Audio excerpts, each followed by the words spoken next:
Hey guys, my name is Rex and welcome to the first video on this channel where I speak to you with my own voice, not doing just videos finished in After Effects with Element3D. This video I will talk a little bit about me and show you how to get Element3D, what you can do with it, how much it costs, because it's pretty expensive. Yeah, let's just start right in. First you have to know I'm from Germany. I'm 23 years old and English is not my main language, so I try to do my best to say everything correctly, to pronounce everything correctly and to get all the words I need to explain you something. But if there's anything wrong, just correct me in the comments. I have no problem with that because I'm trying to learn to speak English better. I can understand it, I can write it and I can read it probably really good. But speaking is a little bit a problem for me, so as I said, just correct me in the comments. And yeah, in this video I will show you how to get Element3D and what it does. So basically Element3D is a plugin from Video Copilot, as you can see here, for Adobe, or the Adobe, how you pronounce it, After Effects. And After Effects is a program from Adobe where you can do really great editing from videos with special effects and something. And yes, it's a plugin. You can buy it from Video Copilot. At the moment it's version 2.2 and I got this version. You have to pay $200 for it. So $200, it's a little bit expensive, but you can do so much with this, and there are great plugins for this plugin, or great extensions. I bought the motion design bundle, as you can see it here, for $350, and you get with this, of course, Element3D version 2.2, and then you get pro shaders with over 250 special shaders from this package. Then you get backlight, for nice background lighting, and you get motion design. And motion design is basically really great models from Video Copilot that them you can use them in your composition in After Effects. I'm really sorry for the I don't know why I do this, because my brain is rotating because I try to find the right words. So if you bought this plugin, sure, you need After Effects too. So if you don't have it, you have to buy this too. And this is also pretty expensive program, but it's very heavy loaded with nice features. And if you want to do video editing and special effects and something, it's a really great investment to for you as a hobby. And maybe later, if you can do it well and you have great ideas, maybe it's part of your job sometimes, or it's already. So when you have After Effects opened and the plugin is installed, you can open a new composition. And I just see my After Effects is in German. I will correct this in the next video probably, so it's easier for you. I just go with the standard settings, 1080p, and I leave it just comp 1. And we are starting now a new composition. We create a new layer, so you can go Control Y, or you go on Layer, New, Color, Layer, maybe in English. I don't know what's in the English version there. And I just named this Element3D, so E3D, so I know there's my plugin running. And if you installed everything properly and got a serial code and registered it and you can use it, so you go to Effects Video Copilot Element, and then everything is loading up pretty fast. And this is your plugin, everything you need or everything you can use from this plugin. And a very important button is the scene setup. So there's a whole new UI loaded with for this plugin where you can see your text or your 3D models in this preview window. You have later your scene where you have all the models and text. Then you can edit them. Here you have the models. You can get motion design, as I said. Here you can see some of them, some buttons or maybe some backdrops, screens. Yes, everything here. This is the motion design bundle, as I told you in the video before. Sure, there are some others. This one are the starter pack, so they come with Element3D. We have here a nice billboard, some bulbs. This one is on and this one is off, so you can play with them a little bit. It's pretty nice. Then you have, of course, the ball function, so you have main things up here like a cube or a ball, something like that.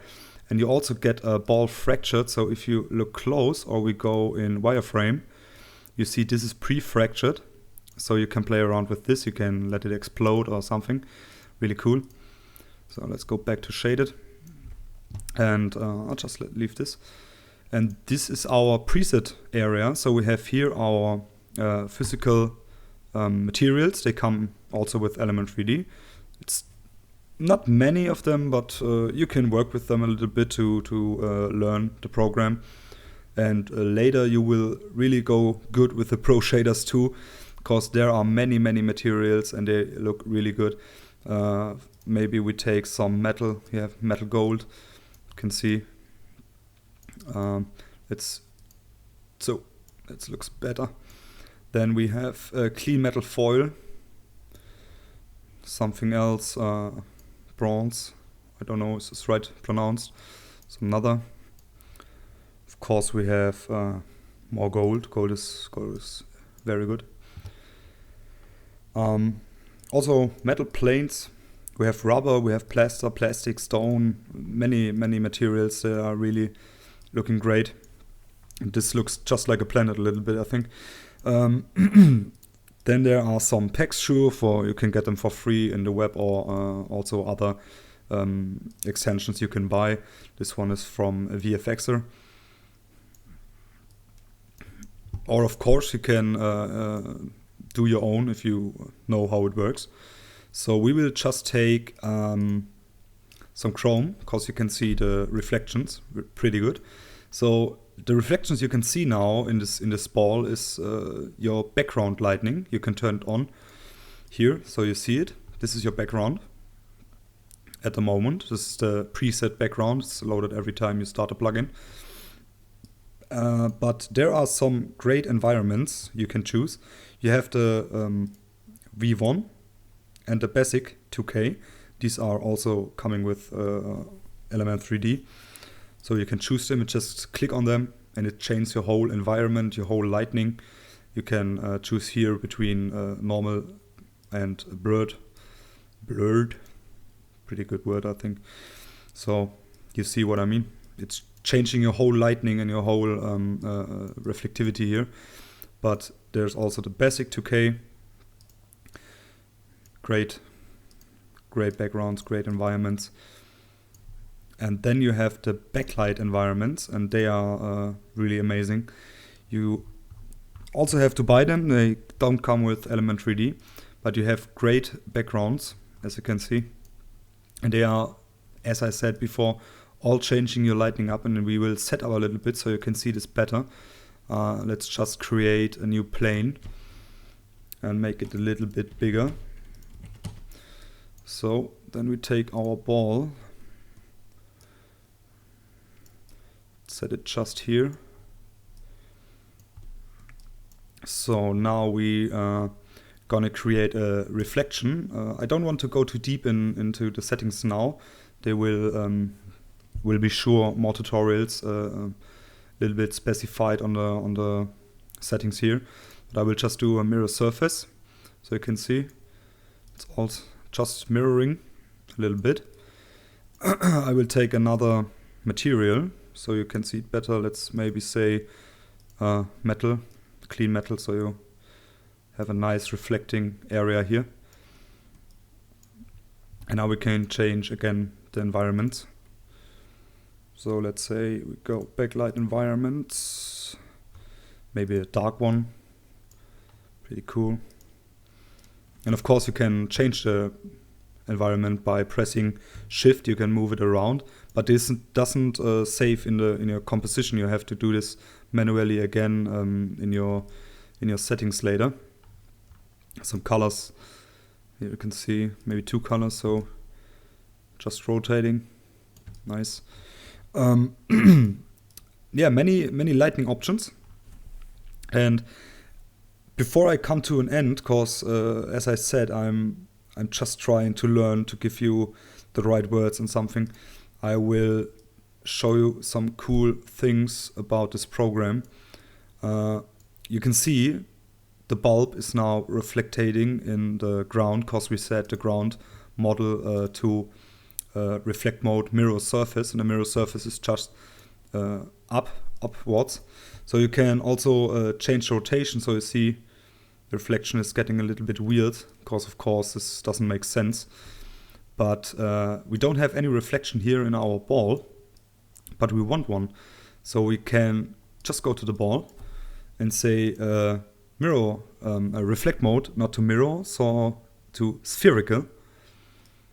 And now you have also at this one a nice reflecting. So you are reflecting this one, and this one is reflecting this one. And you could go to bulb and set there a reflection, but I don't know if this would, a little bit. Looks good. So let's just click on OK. So this is our scene setup. You can't see the ground at the moment, because the ground is just a plane, and the camera is, there is no camera, so you're looking right in front of it. So we go and press, or I will just show you. We go on layers, new, camera, and just leave the settings like this. I often work with 24 millimeters. You can play around with this a little bit, but this should work. So, and now we can control with C on your keyboard our camera, and you see you can go fully around it. Can now make some camera movement. Maybe, let's say we start position with pressing P. You can open just position. Let's make a keyframe, go to 5 seconds, and say camera should move this way, and maybe zoom a little bit in and center everything. So then say okay, I should not press F9 while I'm recording. I have to change the shortcuts, cause F9 is usually making this a little bit ease out, but it's also stopping my recording. So I just have to go to the keyframe assistant and make ease. Easy ease. So this means it's just starting or it's ending a little bit slower at the end, so it's not suddenly bam, it stands still, a little bit slower. So now you can pre-render this. I will do at half, so it's a little bit slower. Rendering. Now you can see you have full movement control with your camera. Really great. I love this plugin since I bought it. It's the only thing I believe it's the only thing I never disregret. No, I never regret to buy. This should be right. And this is just the beginning, so you can do so much things with it. Let me show you the render settings. You have ambient occlusion. This is great with rey-traced, but be careful, rey-traced is really high. What's it called in English? In Germany we say ressourcenfressend. It's a right translation would be resource eating, but I don't know this. I don't think this is right, but I think you will understand. So we just leave this. Then we can go with shadows, also ray traced, but of course there are any shadows now because we don't have light. So let me just give you a light. You go to layer, new, light, and I will take. Oh, I really have to change this to English. Just this one. No, not this one. This one parallel, because there you can have some shadows. Just okay. And now we have to position the light a little bit. Let's go to this view so we see where our light is sitting. Just a little bit up. Whoops, too fast. So you see it's already really laggy because of the high settings now. I usually don't work with this high settings. This is some settings you do at the end. Let's go back here. Say position should be a little bit, whoops. Yes, now go up there. And just to see you how this works, I will set this to 500. And now we see here our shadows. And if you are rotating the camera, the shadows are still there. Pretty cool. Let's go a little bit higher so you can see it more. Say 1000. And as I said, ray-traced is the highest thing you can get. You also can double up the shadow samples, but so as you can see now, this composition here, it's all a little bit grainy because the shadow ray-trace is only set to 1. We can set this now to 2, and it gets a little bit better looking, but as I said, you really need a high performance computer to work like this now. You can also go shadow mapping. It's pretty damn light, so it's easier to work with, but your shadows aren't not so correct as you maybe want. At this composition now, if you would use this, it's not a problem. You can't see the difference, as you can see. Let's go ray-traced again. It's a little bit movement, but later when you have big compositions and try to work with shadow mapping, you will see when you render the video, there are some shadows, they disappear suddenly or just pop up maybe.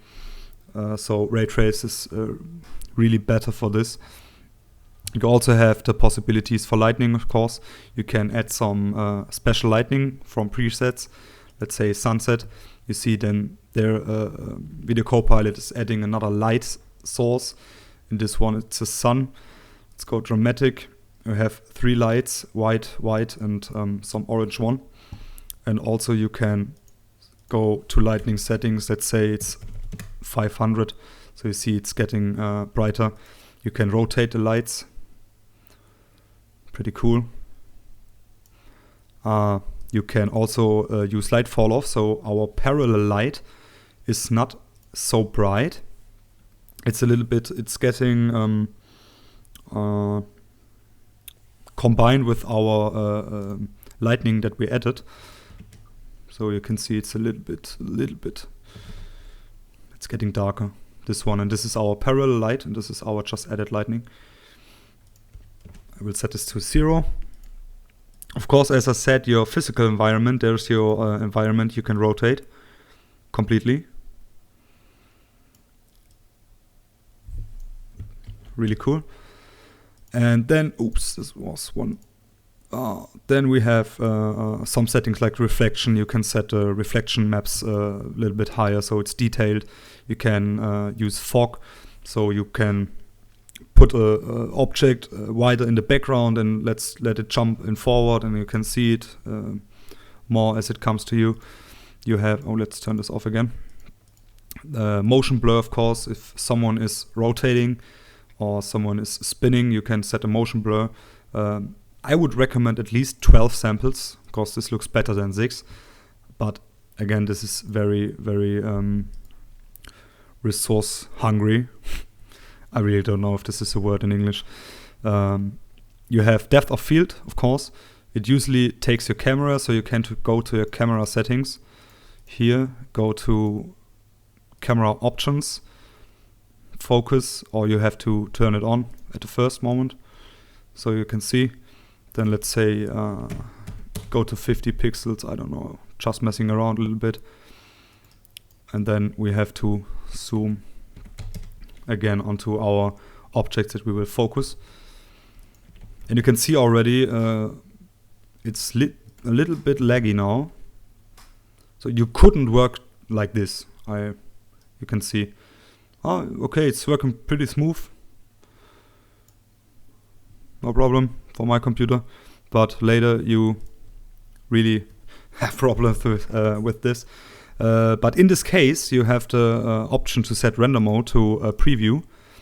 So everything looks a little bit grainier. The shadows aren't so good, but you can work very well with it in full render later when you have to render your video, of course. Don't forget to change this to render, because otherwise it will render in your preview. We have also draft mode and unified. Don't ask me about this. So let's just look this again. We take full quality, and you can see now it renders really slow in full quality. So as I said, it needs many resources to work with this. And that's why After Effects is automatically setting down the quality when you do this, because otherwise it couldn't be fast enough. So just go back to half in our quality, and it gets a little bit slower, but still.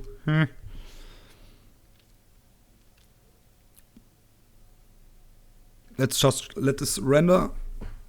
And it's only the preview you have to remember. It's only the preview. It's only 5 seconds of movement. It's only 3 objects, ground, 2 reflections or 3 reflections in this one, some light, and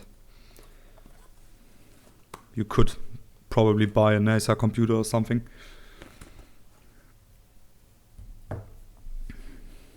So just finish the last. And now you have your first animation. Camera movement, it's not an animation. Of course, as you wonder, you can see in this one now lines. This is normally not there when you use a sphere, but this one is fractured, as I told you. Oh man, I didn't want to make the video so long, but I have to show you this for a second. We take the ball fracture, push it out of this group 1 and give it a group 2. So it's still the same, no problem. Now we go to group 2 and say we go to 0, particle look, multi-object, enable multi-object. And this is why it's pre-fractured, and now you can just scatter the whole ball. And you can see the lightning, the animation, the shadows, all is all is getting new setup for every frame. And just let's say we take here 2.5 maybe. Let's go a little bit deeper. I don't want it to touch the ground. So let's say here, and let's say we go. Oh, I forgot to set a keyframe. Of course, you have to set a keyframe. And let's say displacement. First this one. Go to 5. Say it's a little bit so, and then we go to at the half maybe displace and make this a little bit. Yeah, okay. You should know what I mean. So let's just let this render it a little bit lower, so it's faster, because now Element3D has to render your light, has to render the shadows, has to render the models, the reflections, and also the movement of the of these parts. And you can tell it's pretty. Oh man, I have to learn so much for these tutorials for you guys. I have some words I can't remember, but I think, or I hope you know what I mean. So yeah, that should it be for this video. As I said at the beginning, please let a comment in the video description, not in the under the video description, in the comment section, if there's anything wrong, if I said something wrong in English, or maybe give me some feedback about this. I would really appreciate that. Maybe a like up or spread it out to the world so everyone can hear that noob trying to explain you something in English. And I'm really looking forward to this channel. I will see you in the next video. Goodbye.